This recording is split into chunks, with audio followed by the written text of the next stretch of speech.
جی السلام علیکم عزیز طلباء اور طالبات، امید ہے کہ آپ خیریت سے ہوں گے۔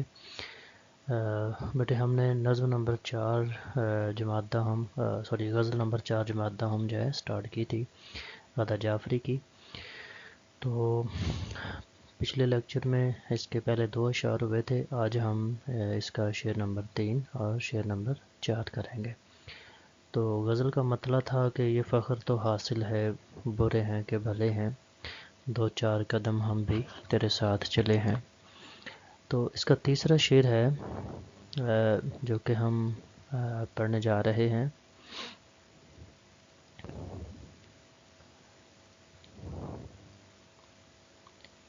جی تیسرا شعر ہے کہ نازک تھے کہیں رنگ گل و بوئے سمن سے جذبات،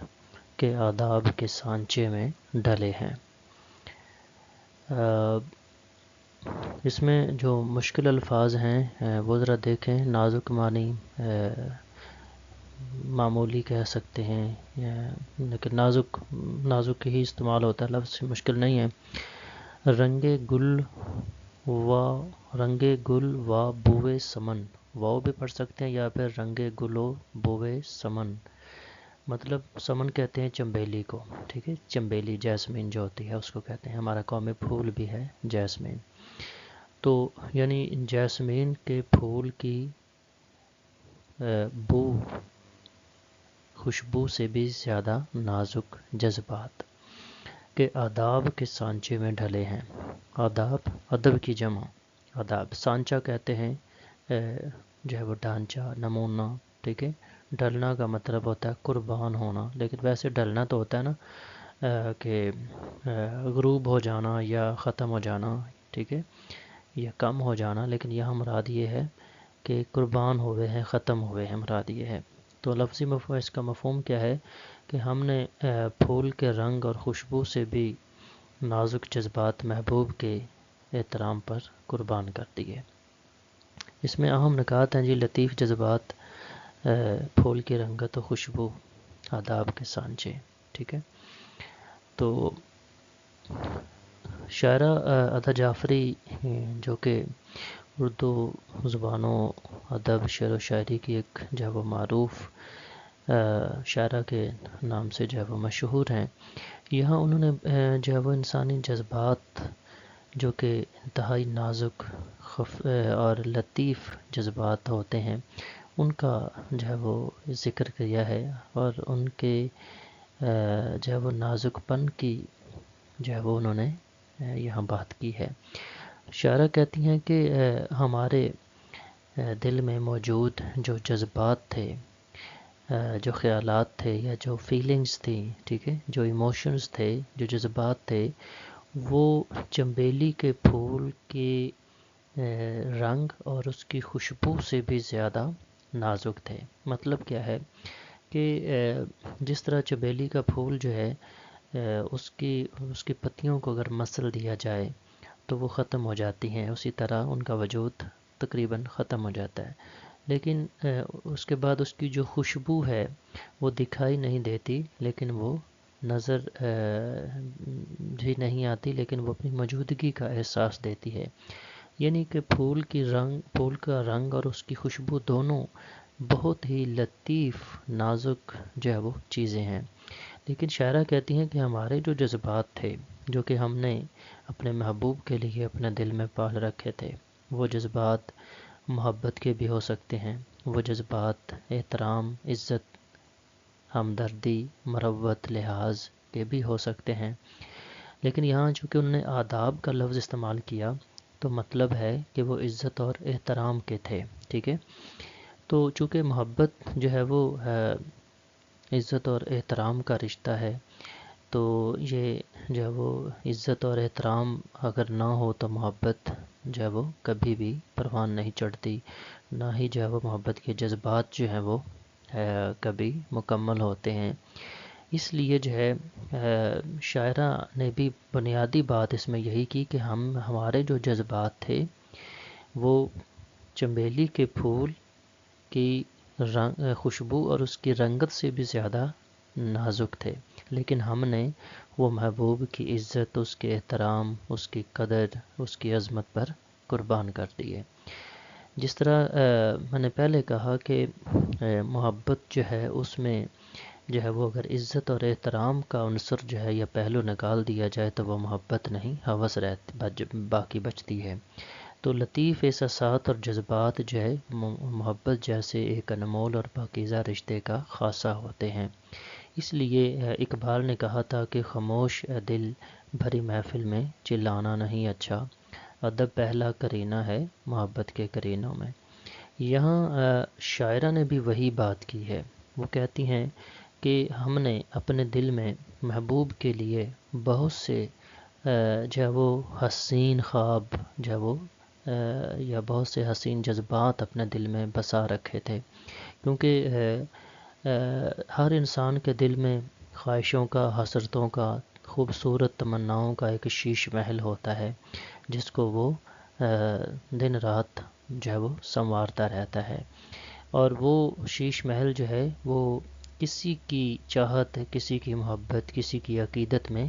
جب وہ تعمیر کیا ہوتا ہے۔ لیکن اگر ان جذبات اور احساسات کو تھوڑی سی بھی ٹھیس پہنچ جائے تو وہ اتنے لطیف اور نازک ہوتے ہیں کہ وہ ختم ہو جاتے ہیں، اور ان کی ٹھیس سے جو دل کو چوٹ پہنچتی ہے وہ بہت تکلیف دہ ہوتی ہے، ٹھیک ہے۔ جیسے انسان کا دل جب ٹوٹتا ہے تو اس کی چیخیں، اس کی آہیں جو ہے وہ اس کے جسم کے ہر کونے تک جو ہے وہ پہنچتی ہیں اور اثر انداز ہوتی ہیں۔ لیکن یہاں بھی ادا جعفری نے وہی بات کی ہے کہ اس کے دل میں بھی اپنے محبوب کے لیے بہت سے لطیف جذبات اور احساسات تھے، لیکن اس نے جو ہے وہ کئی معاشرتی بندشوں کی وجہ سے، کئی معاشرتی پابندیوں کی بنا پر ان جذبات کا اظہار نہیں کیا، بلکہ انہیں دبا کر ان کا خون کر دیا، انہیں اپنے دل ہی دل میں دبا کر رکھا، اور یوں سمجھے کہ محبوب کی عزت اور احترام کی خاطر انہوں نے ان جذبات کو آشکار نہیں کیا، عیاں نہیں کیا، ظاہر نہیں کیا، کیونکہ اس سے محبوب کی عزت پر حرف آ سکتا تھا، اس کی رسوائی ہو سکتی تھی، اس کی بدنامی ہو سکتی تھی۔ تو شاعرہ نے ان جذبات کو جو کہ چنبیلی کے پھول کے رنگ اور اس کی خوشبو سے بھی زیادہ نازک اور لطیف تھے، وہ محبوب کی عزت، اس کی احترام، اس کی عظمت پر قربان کر دیے، اور ایک عاشق کے لیے، ایک چاہت رکھنے والے کے لیے اس سے بڑھ کر کوئی اور قیمتی متاع اور آرزو جو ہے وہ نہیں ہو سکتی کہ وہ اپنی خواہشوں کو محبوب کے تابع کر لے، ٹھیک ہے، اور جو محبوب چاہتا ہے اس کے مطابق وہ اپنی زندگی کو سانچے میں ڈھال لے۔ تو حوالہ اشعار تھا کہ خیال خاطر احباب چاہیے ہر دم، انیس ٹھیس نہ لگ جائے آبگینوں کو۔ اور پھر وہ اقبال کا شعر کہ خاموش ہے دل بھری محفل میں چلانا نہیں اچھا، ادب پہلا کرینہ ہے محبت کے کرینوں میں۔ امید ہے کہ آپ کو یہ شعر اچھی طرح سمجھ آ گیا ہوگا۔ تو بڑھتے ہیں چوتھے شعر کی طرف۔ کہتے ہیں جی تھے کتنے ستارے کہ سر شام ہی ڈوبے، ہنگامے سحر کتنے ہی خورشید ڈھلے ہیں۔ اب سر شام کا مطلب ہے شام ہوتے ہی ستاروں کا ڈوبنا، یعنی کہ ان کا چمکنا ختم ہو جانا۔ ہنگامے سحر کہتے ہیں صبح ہوتے ہی، خورشید کہتے ہیں سورج کو، اور ڈھلنا غروب ہونا ان معنوں میں ہے۔ مفہوم ہے جی کہ شام ہوتے بہت سے ستارے ڈوب گئے، جبکہ صبح ہوتے ہی بہت سے سورج غروب ہو گئے۔ اہم نکات ہیں سر شام ستاروں کا ڈوبنا، ہنگامے سحر سورج کا غروب ہونا، ٹھیک ہے۔ اب دیکھیں لفظی مفہوم تو اس کا یہی بنتا ہے جس میں انہوں نے شاعرہ نے بات کی کہ شام ہوتے ہی جو ہے وہ جو ستارے نمودار ہوئے آسمان پر، جنہیں پوری رات چمکنا تھا لیکن وہ نہ چمک پائے، بلکہ ان کے ساتھ کیا ہوا، انہیں اتنی مہلت ملی کہ جیسے ہی شام ہوئی وہ آسمان پر نظر تو آئے لیکن اسی اگلے لمحے ختم ہو گئے، بجھ گئے، ڈم ہو گئے۔ اسی طرح وہ کہتے ہیں کہ صبح ہوتے ہی بہت سے سورج، یعنی سورج مراد سورج تو ایک ہی ہے لیکن ایک شعری حسن جو ہے وہ انہوں نے پیدا کیا، کلام میں حسن پیدا کرنے کے لیے انہوں نے یہ لفظ استعمال کیا کہ بہت سے سورج جو ہے وہ صبح ہوتے ہی، کیونکہ سورج صبح کے وقت ہی طلوع ہوتا ہے، تو انہوں نے کہا کہ بہت سے سورج طلوع ہوئے، لیکن انہیں اگرچہ انہوں نے پورا دن چمکنا تھا، روشنی پھیلانی تھی، دنیا کو روشنی سے منور کرنا تھا، لیکن ایسا نہ ہوا، بلکہ کیا ہوا کہ بہت سے جو سورج تھے وہ صبح طلوع ہوتے ساتھ ہی غروب ہو گئے۔ دیکھیں اس میں شاعرہ نے فلسفہ موت کا ذکر کیا ہے، زندگی کی ناپائیداری، بے ثباتی اور اس کے فانی ہونے کا، مختصر یا قلیل ہونے کا ذکر کیا ہے۔ جس طرح میر تقی میر نے کہا تھا کہ ہستی اپنی حباب کی سی ہے، یہ نمائش شراب کی سی ہے۔ مطلب میر نے انسان کی زندگی کو پانی کے بلبلے سے تشبیہ دی۔ یہاں بھی شاعرہ نے، ادا جعفری نے، وہی فلسفہ موت اور زندگی کو بیان کیا ہے۔ کہتی ہیں کہ یہاں جو ستارے کا لفظ ہے یہ استعارہ استعمال ہوا ہے ان لوگوں کے لیے، ان نو مولود جو ہے وہ بچوں کے لیے کہ جو دنیا میں آئے تو صحیح، لیکن وہ ابھی اس دنیا میں رہ نہ سکے۔ وہ پیدائش کے ساتھ ہی کچھ 4 دن، 4 سانسیں، 4 گھنٹے، 4 لمحے جو ہے وہ انہوں نے گزارے، یہ کچھ عرصہ زندگی کا دنیا میں گزارا، سانس لیا اور دنیا سے رخصت ہو گئے۔ تو یہاں ستاروں سے مراد وہ عام لوگ ہیں کہ جو دنیا میں آئے، پیدا ہوئے، کچھ وقت گزارا اور رخصت ہو گئے۔ یہاں جو انہوں نے خورشید کا لفظ استعمال کیا، یہ استعارہ ہے بڑے لوگوں کے لیے، بڑے بادشاہوں کے لیے، جس طرح نمرود تھا، فرعون تھا، قارون تھا، سکندر اعظم، ذوالقرنین، ٹھیک ہے، اس طرح کے جو بڑے بڑے نامور لوگ تھے، ان کے لیے خورشید کا لفظ بطور استعارہ استعمال کیا اور ان لوگوں کی زندگی کے ختم ہونے کو سورج کے ڈھلنے سے تشبیہ دی ہے، ٹھیک ہے۔ تو خورشید یہاں استعارہ ہے بڑے لوگوں کے لیے۔ تو کہتے ہیں کہ چھوٹا سے چھوٹا شخص جو ہے، عام سے عام بندہ بھی دنیا میں جب آیا تو اسے ایک نہ ایک دن اس دنیا سے جانا پڑا،